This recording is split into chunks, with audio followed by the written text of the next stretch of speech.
Մինիմում 600,000 մարդ գնացել է եւ ընտրել է Նիկոլ Փաշինյան։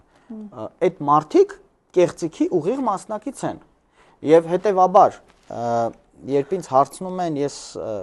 քիչ առաջ դու էլ էիր հարցնում հիասթափության առումով։ Հիասթափությունս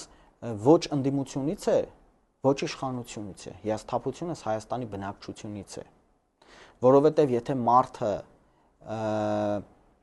վախենում է իր վարչապետից, վախենում է գյուղապետից, վախենում է թաղային հեղինակությունից, տեսնում է, ասենք ինքը իրեն խաբում է, տեսնում է, որ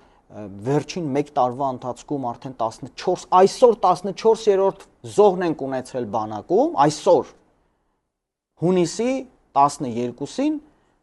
26 թվականի 14-րդ զոհն ենք ունեցել բանակում, բայց այդ մարդը ասում է խաղաղություն է։ Հա, թուրքը չի կրակում, սպանում, թեպետ չեն կրակում չի նշանակում խաղաղություն, բայց գիտես, թուրքն էլ է կրակում։ Եվ օրինակ ինձ համար անհասկանալի է, երբ որ սահմանին ապրող մարդը, ասենք Սյունիքի, Խոզնավար գյուղում ապրող մարդը, երբ որ ամեն օր թուրքի վտանգը տեսնում է, երբ որ ընդամենը ամիսներ առաջ թուրքը կրակում էր գյուղի տների վրա, տանիքները ոչնչացնում էր մարդկանց, եւ այդ մարդը 16 երկելով մտնում է, ինձ Խոզնավարից ասում են, որ բնակիչների մեծ մասը 60 քանի տոկոս, հիմա հստակ թվերը չգիտեմ, սահմանամերձ շրջան, սահմանապահ գյուղի բնակիչները